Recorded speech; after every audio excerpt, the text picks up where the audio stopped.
The other day, I woke up to two things. One, a notification that my flight was boarding in 45 minutes while I was still at a TSA line. Two, the realization that the TSA is generally one of the most serious yet statistically ineffective organizations that has ever been created. And we just accept the harassment every single time we fly like it's completely normal. And before we get into this, I want to be clear about something. I understand why airport security exists. I'm not arguing against the concept. The concept makes sense.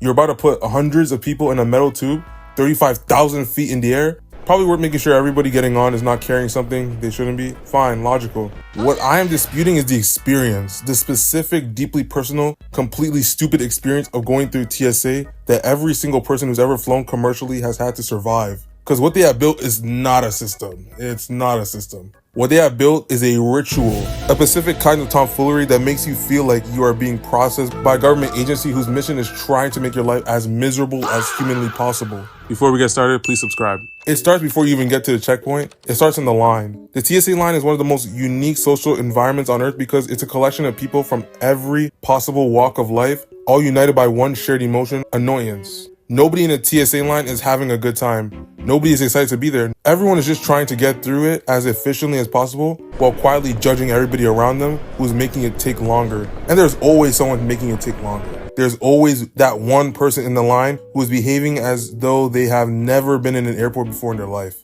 Like the concept of removing your shoes and putting your belongings in a bin is brand new information they are receiving for the first time today, despite the fact that it has been the procedure for over 20 years. They will get to the front of the line and begin unpacking their entire life in real time. Jacket, belt, watch, laptop, toiletries that they forgot were in a bag, a full-size bottle of something that is absolutely not getting through. And they're doing all this with the energy of someone who has all the time in the world, while 17 people behind them are doing mental math about whether they're going to make their flight or not. Now let's talk about the rules, because TSA has a specific set of rules that on surface sound reasonable, but the moment you look at them for more than 30 seconds, you start to raise some questions that nobody has ever actually answered. The shoes. You have to take your shoes off every time, no exceptions. And the reason this rule exists goes back to one specific incident in 2001. I don't know if you guys know it, but someone attempted to hide something in their shoe. And now every single human being who flies anywhere has to take their shoes off in a line and walk across a floor that has been walked on by thousands of strangers in their socks forever because of one guy. Then there's the liquids rule, the 311 rule. Your liquids have to be in containers of 3.4 ounces or less, all fitting in one clear quart-sized bag, one bag per person. And the theory behind this is that amounts larger than 3.4 ounces could be used to create something dangerous. Which sounds reasonable until you realize that nothing is stopping someone from carrying multiple 3.4 ounce containers of the same liquid. The rule is specifically about container size, not total volume. You could bring 12 3.4 ounce bottles of the exact same thing and that's completely fine, but one 4-ounce bottle, confiscated immediately, gone. Sir, this moisturizer is 4 ounces. It's a moisturizer. 4 ounces is above the limit. It's literally just a moisturizer. I'm going to have to confiscate this. Bro, that was $34. Alright, you can head out security and check in with your luggage. Sir, I need my moisturizer. My flight boards in 30 minutes. Sir, I need my moisturizer. Oh, I'm sorry, sir. That's not going to happen. It's moisturizer. Sir? Hey, sir. Sir, hey, no, don't do that. No, don't spill it. No. After you successfully removed your shoes, emptied your pockets, taken out your laptop, put your toiletries in a separate bin, removed your belt, and placed everything you own into a gray plastic container, it is now time to go through the scanner. And the scanner is where TSA really starts to feel like a full production because there are now multiple types of scanners, and depending on which line you end up in, you're either walking to a metal detector, which is quick and normal, or you're stepping to a full body scanner, which requires you to stop, face forward, raise both your arms above your head like you're being arrested, and hold completely still while the machine takes what is essentially an x-ray of your entire body. And you stand there, arms up in your socks, staring at the little screen in front of you with the cartoon figure on it, waiting. And when you step out, the agent looks at the screen and either waves you through or tells you they need to do an additional screening. The additional screening. Those 3 words, if you ever heard those 3 words after stepping out of the body scanner, you know exactly. You know what it produces. It's not fear. It's more like a sudden awareness of every single thing you've ever done in your life flashing before your eyes, even though you know that you are not carrying anything you shouldn't be. You become immediately suspicious of yourself. Even you start mentally reviewing your own bag like you packed it in your sleep and might have accidentally included something. Do you have anything in your left pocket, sir? No, I emptied my pockets. We're getting a read on your left side. I generally have nothing in my pockets. What's this? A receipt? How'd I get in there? From 3 weeks ago, huh? It's just a receipt, sir. I think we need... I don't think, hey, no! Now here's the part that really puts everything into perspective, because after everything I just described, after the shoes and the liquid and the bins and the body scanner and the additional screening for a receipt, after all of that, you would expect that TSA is catching dangerous things at an extremely high rate, that all of this inconvenience is producing real results. But no, in 2015, the Department of Homeland Security ran an internal investigation where undercover agents attempted to smuggle fake weapons and explosives through TSA checkpoints at airports across the country.